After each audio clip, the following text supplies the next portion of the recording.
Hello student, नमस्कार। Welcome to K Commerce Academy, the destination where success begin. Students, 11th वालों, 11th accounts में हम देख रहे हैं फिलहाल सीरीज नंबर लास्ट बोले तो सीरीज नंबर 10, जिसका नाम है सिंगल एंट्री सिस्टम, और आज इसका एपिसोड नंबर 6। स्टूडेंट्स, 5 एपिसोड में हमने बहुत कुछ देख लिया है और अच्छे से कमेंट भी आ गई इस टॉपिक पे। अब बस हमें कुछ नए ट्विस्ट एंड टर्न्स, कुछ नया एडजस्टमेंट, कुछ नया कैलकुलेशन देखने वाले हैं हम आज के एपिसोड में। क्वेश्चन नंबर 7 और 8 करेंगे solve. Students, Maharashtra state board का बुक अगर आप लेके बैठे हो, अच्छी बात, पेज नंबर 347 ओपन कर लेना।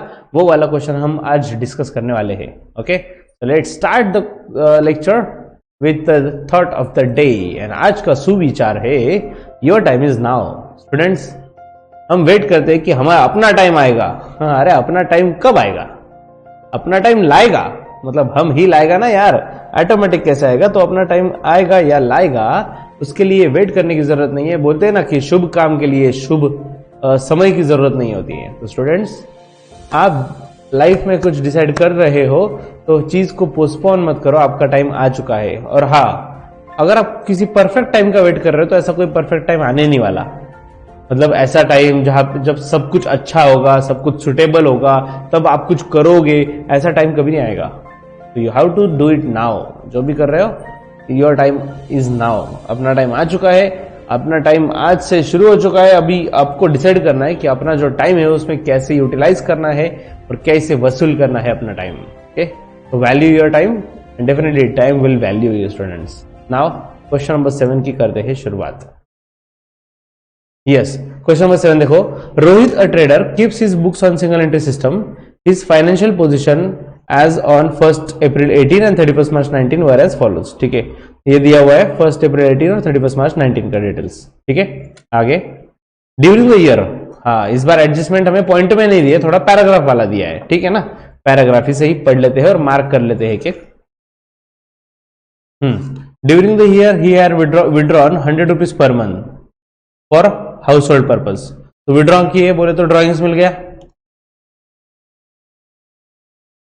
Depreciate building furniture. Okay, building और फर्नीचर का डेप्रिसिएशन करना है। एजम्पशन ये भी दिया है कि एडिशन जो भी किया है वो 1 अक्टूबर को किया है। ठीक है, देखते हैं उसका क्या करना पड़ेगा, but the thing is depreciation charge करना है।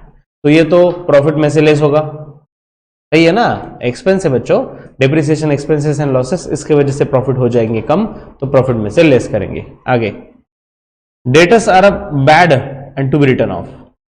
बोले तो बैड डेप्ट्स 1000 के बैड डेप्ट से। अगेन बैड डेप्ट्स नुकसान है, प्रॉफिट हो जाएंगे कम, लेस करेंगे प्रॉफिट में से। Next, create RDD at 5%। बच्चों, आरडीडी एट 5% बोले तो अगेन पैसे डूबने के चांसेस है, नुकसान की बात है, ये भी लेस करेंगे। डिस्काउंट ऑन डेटर्स, अरे बाप रे, बैड डेट्स भी है, आरडीडी भी और डिस्काउंट भी है, तीनों भी ले डूबने वाले हैं, मतलब तीनों भी नुकसान की चीजें हैं। अगर एक्सपेंस एंड लॉसेस है तो प्रॉफिट हो जाएगा कम, प्रॉफिट में से करेंगे less. Next, allow interest on capital. Interest on capital बच्चों, कैपिटल ओनर का होता है, ठीक है, और ओनर का जो कैपिटल होता है उस पर इंटरेस्ट पे करना पड़ता है बिजनेस को। तो बिजनेस के पॉइंट से अगर सोचे तो interest on capital is expenditure. Being expenditure, खर्चा बढ़ रहा है तो प्रॉफिट हो जाएगा कम, तो ये भी प्रॉफिट में से हम लेस करेंगे। Next, interest on drawings at 5%। बच्चों, इंटरेस्ट ऑन ड्रॉइंग्स पे इंटरेस्ट चार्ज किया जाता है। चार्ज किया जाता है बोले तो हम ओनर से वो लेंगे कि तू पैसा घर पे लेकर गया ना इंटरेस्ट, अब इंटरेस्ट दे। अब ड्राइंग्स तो लेकर गया, अब उस पर इंटरेस्ट दे, तो हमारे लिए बिजनेस की इनकम होती है, और अगर ये इनकम है तो इसकी वजह से प्रॉफिट बढ़ जाएगा, हम ये प्रॉफिट में ऐड करेंगे। ठीक है, बाकी सब तो एक्सपेंस ही, एक ही इनकम है जो ऐड करना है, बाकी सब लेस करना है। Prepare opening and closing statement of affairs and statement of profit और loss for the year ended 31st March 19, और प्रॉफिट और लॉस का स्टेटमेंट बनाना है। ठीक है, लेट्स सी, क्वेश्चन तो है बड़ा, एक होगा शायद से आज, एक या दो जो भी है। यस,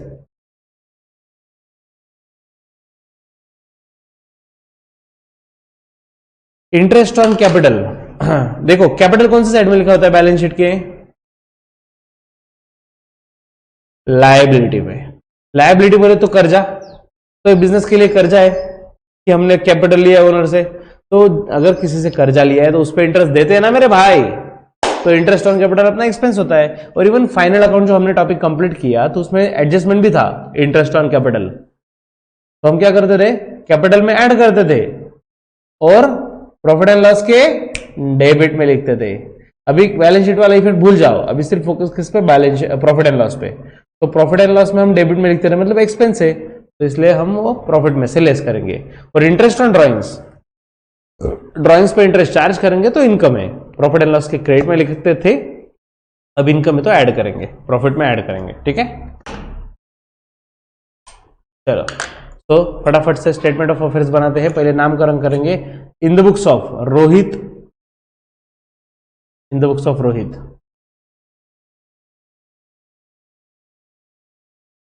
स्टेटमेंट ऑफ अफेयर्स कौन से डेट दी उन्होंने, 1 अप्रैल 18 और 31 मार्च 19। तो statement of affairs as on 1 April 18, 31 March 19।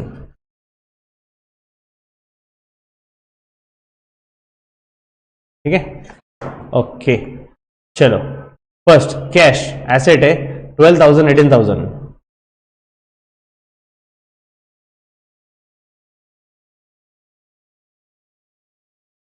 Next bank balance 10,000 15,000 asset है।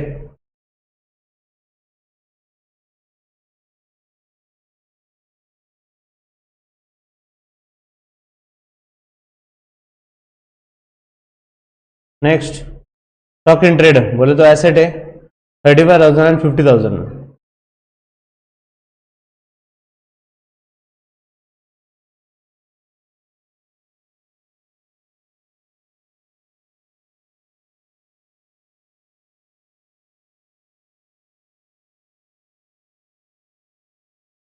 Next sundry debtors, again customer से पैसे लेना एसेट है, डेटर्स 30,000 एंड 35,000।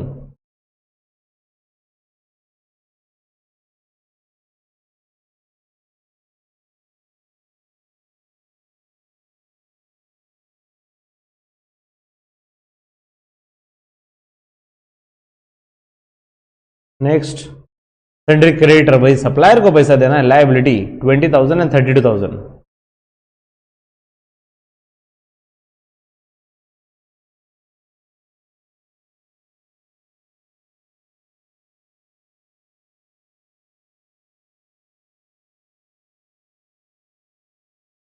नेक्स्ट बिल्डिंग और फर्नीचर दोनों भी एसेट है, तो building 40-60, furniture 15-20।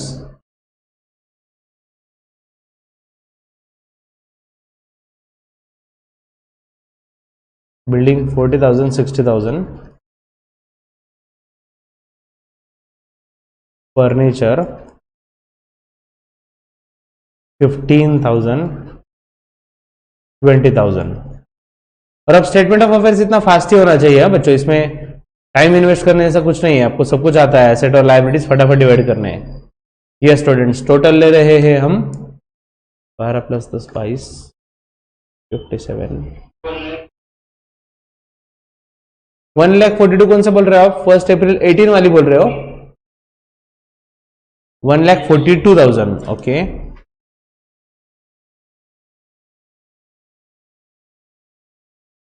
Good students, very nice कि आपने टोटल फटाफट ले लिया, ऐसे ही स्पीड बढ़ाना है। अगले क्वेश्चन से तो मैं बोलूंगा statement of affairs direct ready रखने का, डायरेक्ट स्टेटमेंट ऑफ P&L बनाएंगे।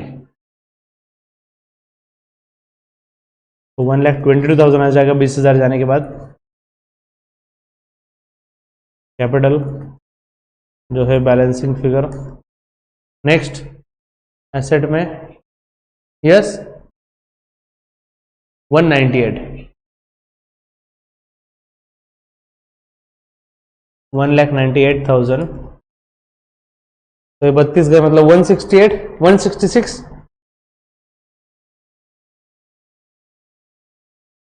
1,66,000,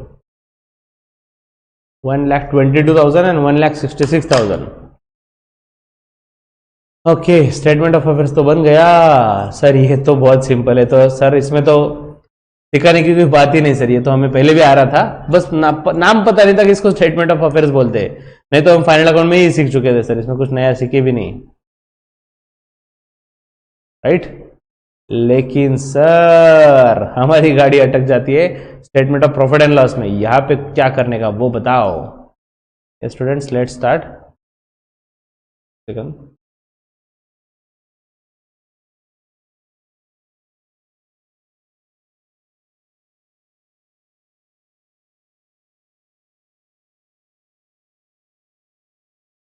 statement of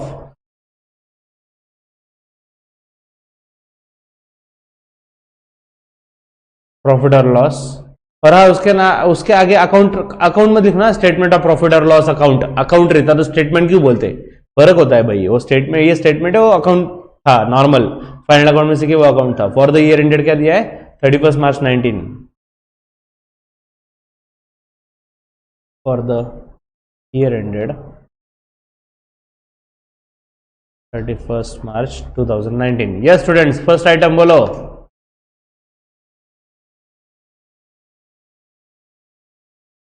closing capital amount के साथ बता दिया आपने, गुड, 1,66,000।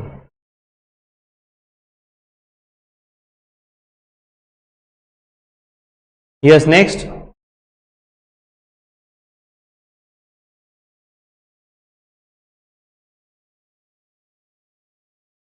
ड्राइंग्स उन्होंने दिया हुआ है 100 rupees per month for house hold expenses. Yes, तो ऐसे ब्रैकेट में लिख लेंगे 100 रुपी per month into 12 months, 1,200।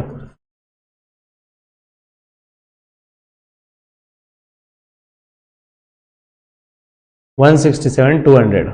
Okay, इसके बाद नेक्स्ट, लेस एडिशनल कैपिटल। अब आप सोच रहे हो सर आपने लिख तो लिया लेकिन इस बार कुछ दिया ही नहीं उन्होंने एडिशनल कैपिटल, राइट? पूरे क्वेश्चन में कहीं भी नहीं बोला हुआ है ही ब्रिंग एडिशनल कैपिटल, नहीं दिया है, ठीक है, नहीं दिया तो डैश कर लेंगे 0। तो सर नाम लिखने की जरूरत ही क्या है? अगर नहीं दिया तो नाम नहीं लिखा तो चलेगा नहीं क्या? चलेगा बच्चों, नाम नहीं लिखा तो भी चलेगा। लेकिन मैं बोल रहा हूं कि एक आधे क्वेश्चन में अगर ऐसा हो रहा है तो हम अपना फॉर्मेट क्यों डिस्टर्ब करें ना। अगर आपको आदत पड़ गई ना एडिशनल कैपिटल ना लिखने की तो आप भूल जाओगे एडिशनल कैपिटल लिखना है, आपको सिर्फ याद रहेगा ड्राइंग्स ऐड करना पड़ता है। ऐसा ना हो इसलिए फॉर्मेट यही फॉलो करो, नहीं रहा तो 0 लिखो, डैश करो, लेकिन फॉर्मेट यही फॉलो करो, ठीक है? क्या आ गया? Adjusted closing capital. इसमें ऐड अगर कुछ, अरे नहीं सॉरी, ऐड लेस करेंगे ना। और क्या लेस करना है बच्चों इसमें से? यस, ओपनिंग कैपिटल,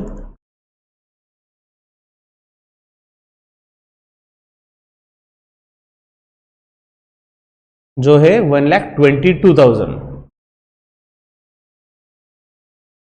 हमने निकाला है स्टेटमेंट ऑफ अफेयर्स ड्रॉ करके।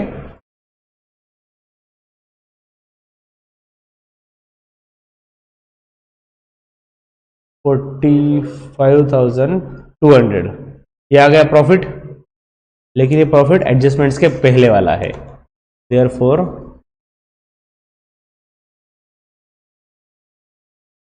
Profit before adjustments. बच्चों अब इसके बाद प्रॉफिट बिफोर एडजस्टमेंट के बाद इसमें सीधी सी बात है, इनकम ऐड करते हैं और एक्सपेंस लेस करते हैं, ठीक है? तो सवाल ये है कि एक्सपेंसेस तो बहुत सारे और इनकम एक ही, इंटरेस्ट ऑन ड्राइंग्स। पहले इनकम ऐड करेंगे, पहले इसमें इनकम ऐड करेंगे और फिर एक्सपेंसेस लेस करेंगे। ऐड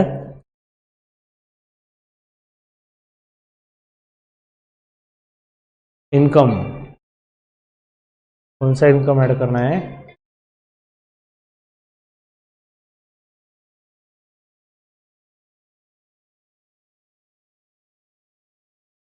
इंटरेस्ट ऑन ड्राइंग्स, ठीक है ना? अब ड्राइंग्स कितना है? 100 रुपी इंटू 12 मंथ्स, मतलब 1,200 रुपए है। बट द थिंग इज 1,200 रुपए एक ही दिन में विड्रॉ किए क्या? नहीं, हर महीने 100 रुपए लेकर गए। तो इस पे डायरेक्ट पूरे 12 महीने का इंटरेस्ट चार्ज करना भी तो गलत है। राइट ना। चलो ये 100 इंटू 12 लिखा तो भी ठीक है, या फिर डायरेक्ट आपने 1200 भी लिख दिया तो भी इशू कुछ नहीं है। बस बात ऐसी है कि आप अगर साल भर का इंटरेस्ट डायरेक्ट लगाओगे, 12 महीने का मतलब साल भर का लगाओगे, तो कहीं ना कहीं ये भी क्वेश्चन आएगा कि भाई 12 महीने पैसे यूज ही नहीं किए, मैंने 12 महीने का इंटरेस्ट क्यों लगा रहे हो आप? मैं तो हर महीने थोड़े थोड़े पैसे लेकर जा रहा था। ठीक है, तो द थिंग इज यहां पे पूरे 12 महीने पैसे यूज नहीं किए। ठीक है, तो सर क्या किया जाए? तो स्टूडेंट्स एवरेजली देखो, एक्चुअली हमें डेट नहीं दिया है कि मंथ के स्टार्ट में पैसे लेकर गए या मंथ के एंड में। अगर ऐसा दिया होता कि हर महीने के स्टार्ट में ही पैसे लेकर जा रहे हैं तो 6.5 महीने का इंटरेस्ट लगाना पड़ता है। अगर ऐसा दिया होता कि हर महीने के एंड में पैसे लेकर जा रहे हैं तो 5.5 महीने का इंटरेस्ट लगाना पड़ता है। और कुछ डेट नहीं दिया है, मंथली पैसे लेकर गए तो 6 महीने का इंटरेस्ट चार्ज करते हैं। इंटरेस्ट ऑन ड्रॉइंग्स रेट कितना है? 5% ना, इंटरेस्ट ऑन ड्रॉइंग 5%। स्टूडेंट्स ऐसे भी डेट नहीं दिया तो भी हम 6 महीने का ही इंटरेस्ट लेते हैं ड्राइंग्स पे, और इस बार मंथली दिया है ना, तो महीने में मतलब 12 बार इन्होंने पैसे विड्रॉ किए, तो एवरेजली हम 6 मंथ का इंटरेस्ट चार्ज करेंगे। ठीक है,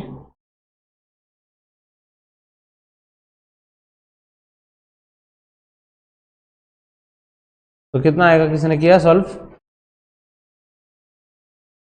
1200, ये गया ये गया ये गया, 12 कट, 5 6 जा 30।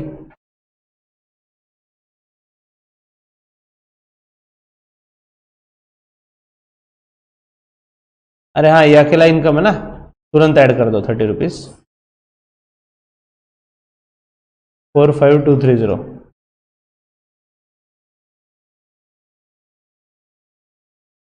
नेक्स्ट, ये आ गया इनकम।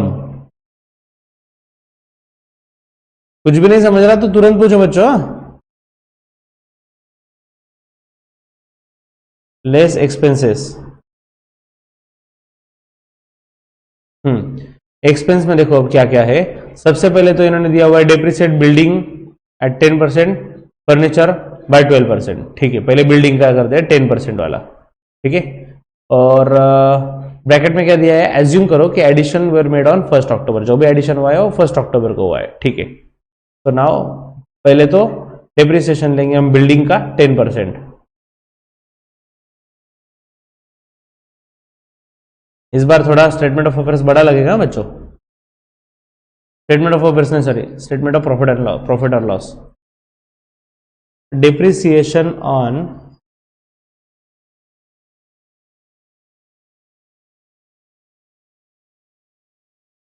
क्या था यार वो? Building at 10%।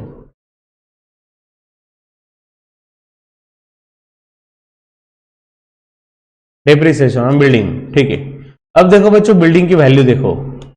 ईयर के स्टार्टिंग में 40,000 है और ईयर के एंड में 60,000, मतलब बिल्डिंग कितने से बढ़ गई? 20,000 से। ये बात तो कंफर्म है कि हमें क्लोजिंग वाला जो वैल्यू है इस पे डिप्रिसिएशन लेना है, मतलब 60,000 पे। लेकिन ये जो 60,000 है इसमें से 40,000 की बिल्डिंग ऐसी है जो ईयर के स्टार्ट से यूज हो रही है, मतलब पूरा साल हमने यूज किया है, तो उस पर 12 महीने का डिप्री आएगा। और जो एडिशन हुआ है 40 से लेकर 60 में, मतलब 20,000 का ऐड हुआ है, वो 1 अक्टूबर को तैयार हुआ था बिल्डिंग, मतलब सिर्फ 6 महीने का डिप्रिसिएशन आएगा उस पर। ठीक है, यस, तो 60,000 पे ही डिप्री लेंगे, लेकिन टुकड़े कैसे? पहले तो 40,000 पे 10% पूरे 12 महीने का,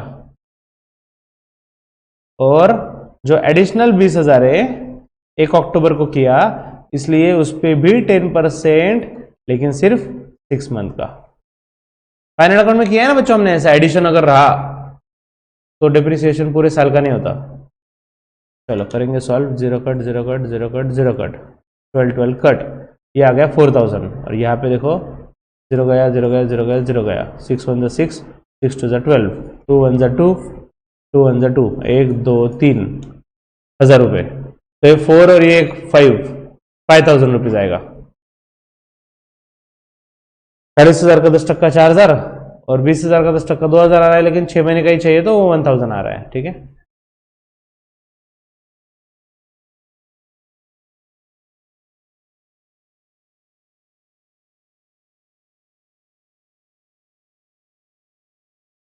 डेप्रिसिएशन ऑन बिल्डिंग 5000।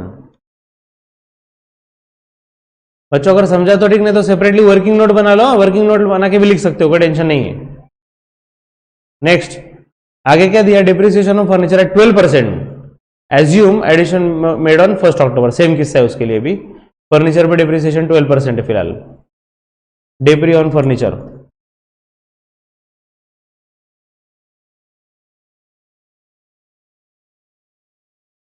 ओके अब देखो फर्नीचर ईयर के स्टार्टिंग में कितना है 15,000 और ईयर के एंड में 20,000। ये बात तो पक्की है कि हम क्लोजिंग वाले फर्नीचर पे डेप्री लेते हैं, मतलब 20,000 पे। लेकिन ये 20 में से 15 का फर्नीचर ऐसा है जो ईयर के स्टार्टिंग से यूज हो रहा है, मतलब ये पूरा 12 महीने यूज हुआ है, तो इस पे 12 महीने का डेप्री आएगा। और जो 5,000 का एडिशन हुआ है, दोनों का जो डिफरेंस है वो 1 अक्टूबर को हुआ है, उस पर 6,000 का डेप्री आएगा। तो ब्रैकेट में 15,000 इंटू 12% इंटू 12/12, मतलब पूरे साल का डेप्री, प्लस 5,000 सॉरी हाँ बराबर है ना, 5,000 का एडिशन हुआ, उस पर भी 12% डेप्री, लेकिन वो 6 मंथ के लिए। Zero cut zero cut zero cut zero cut, 12 तो यहाँ पे गया, कितना हुआ, पहला तो 1800 आया ना फर्स्ट इसका, हाँ 1,800, ओके यस, ये 12 गया, 50 इंटू 6 मतलब ये 300 हो जाएगा। तो ये हुआ 1,800 और ये 300, 2,100 ये आएगा एक्सपेंस डेप्री ऑन फर्नीचर। ओके इन्होंने ब्रैकेट नहीं किया ना, नहीं ब्रैकेट नहीं किया है कहीं पे, ठीक है। स्टूडेंट दोनों डेप्रिसिएशन समझा?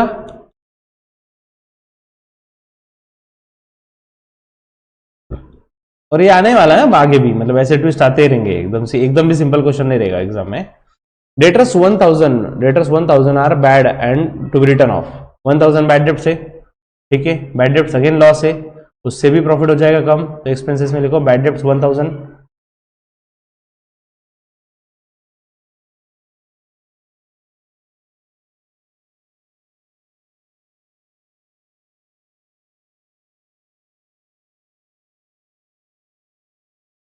नेक्स्ट बैड डेप्ट्स के बाद आगे क्या है, RDD at 5%, RDD at 5%।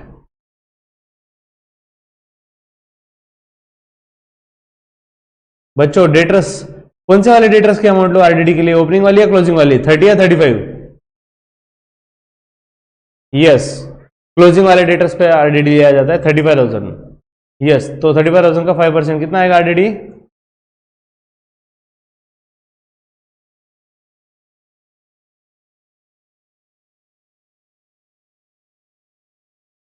Okay लेकिन किंतु परंतु बंधु मुझे याद आया कि हम क्या करते थे फाइनल अकाउंट में, यहां पे भी वही करेंगे, डेटर्स में से बैड डेट्स लेस करते थे और लेस करने के बाद जो आता था अमाउंट इस पे आरडीडी चार्ज करते थे। सही है ना बॉस? वो बोल के नहीं चलेगा, ऐसा नहीं कि टॉपिक चेंज हुआ तो कंसेप्ट चेंज हुआ, कंसेप्ट वही रहेगा, बैड डेट माइनस करके जो अमाउंट आता है उसी पे आरडीडी चार्ज किया जाता है, ठीक है।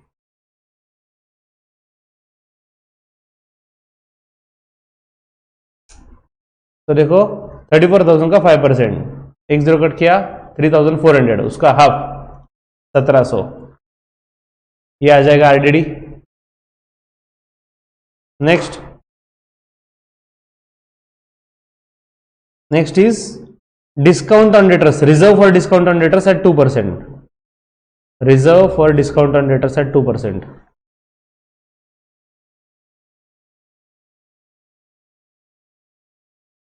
आप बताओ कौन सा अमाउंट पे लिया जाए,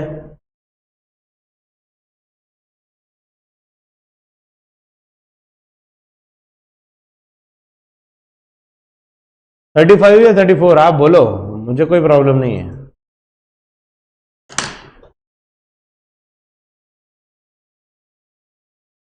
ओके स्टूडेंट आपको याद दिला देता हूं कि हमने क्या किया था। स्टूडेंट आप भूल कैसे जाते हो यार, ऐसी चीजें भूला नहीं करते, बहुत काम की चीजें। पहले तो डेटर्स का अमाउंट लो, उसमें से डेटर्स माइनस करो, फिर आरडीडी माइनस करो, जो आएगा 2700 माइनस होने के बाद आएगा 32,300। उस पे reserve for discount on debtors लिया जाता था बच्चों। आया क्या याद? करो लेस, करो कैलकुलेशन।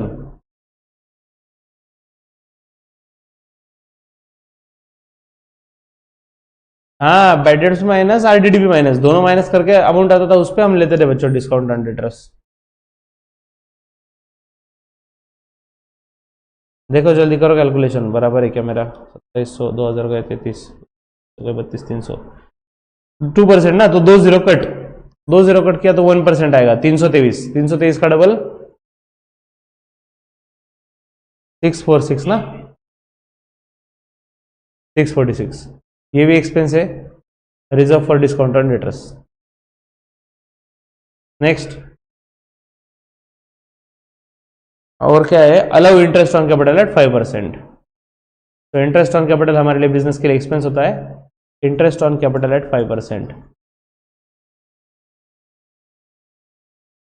हाँ स्टूडेंट्स, अब इंटरेस्ट के बारे में याद रखना, इसमें एडिशनल इंटरेस्ट, एडिशनल कैपिटल तो है नहीं।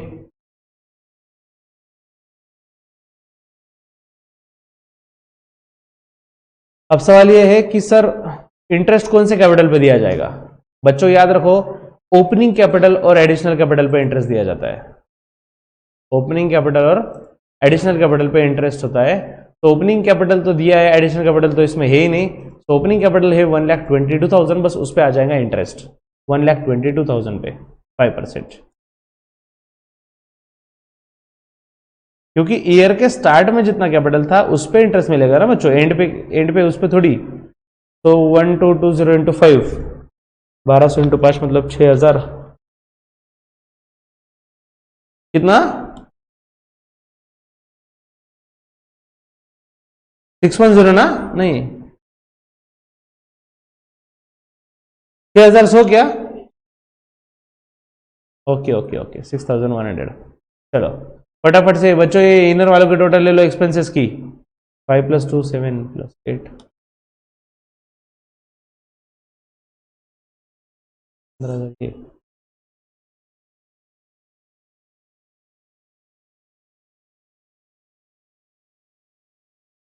16,546।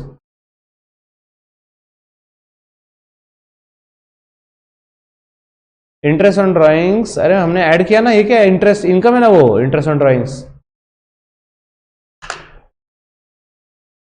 हाँ इंटरेस्ट ऑन ड्राइंग्स तो इनकम है, हमने ऐड कर लिया ऑलरेडी। 16,546 करो तो माइनस कितना आ रहा है बोलो जल्दी।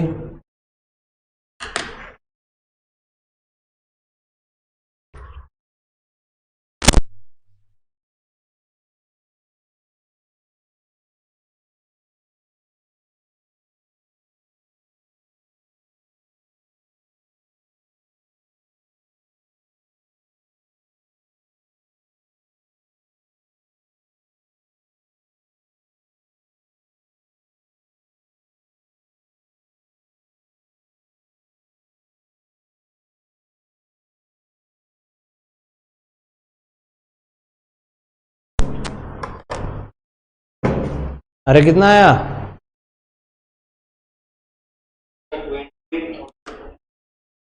हाँ 28 तो आएगा बराबर। 200 में से 500 गए तो 700। 28,684 आए। 28,684 क्या आ जाएगा? Net profit during the year. Positive आया ना इसलिए नेट प्रॉफिट, नेगेटिव आता तो net loss. Net profit during the year.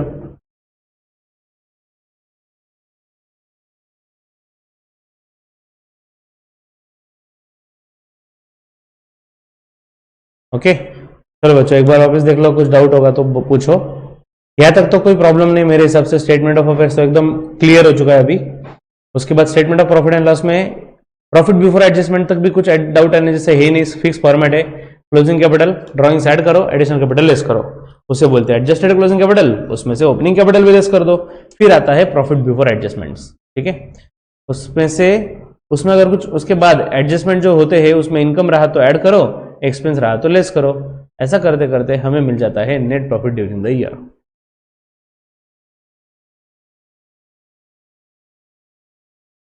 Okay, तो चलते हैं होमवर्क के पास। होमवर्क में क्वेश्चन नंबर 2, क्वेश्चन नंबर 2 ये रहेगा आपके लिए होमवर्क। थोड़ा डिफिकल्ट है लेकिन इंटेंशनली दिया है मैंने, देखते हैं कि आप कर सकते हो क्या। नहीं किया तो हम जिंदाबाद यार, don't worry, but give your best, try करो कि आप सॉल्व कर सको। ठीक है, चलो स्टूडेंट्स, तो आज के लिए एक ही क्वेश्चन, अच्छा क्वेश्चन था, अच्छे से रिवाइज करना। If you want you can revise the lecture, आप एक बार वापस देख लेना, बट इंपॉर्टेंट वन, मतलब रिवीजन के हिसाब से अच्छा क्वेश्चन है। होमवर्क जब सॉल्व करोगे ना, तो आज हमने जो भी किया ना सब कंसेप्ट रिवाइज हो जाएगी। So do homework properly. Okay, चलो, that's it for today, see you tomorrow on time. तब तक के लिए take care and bye bye.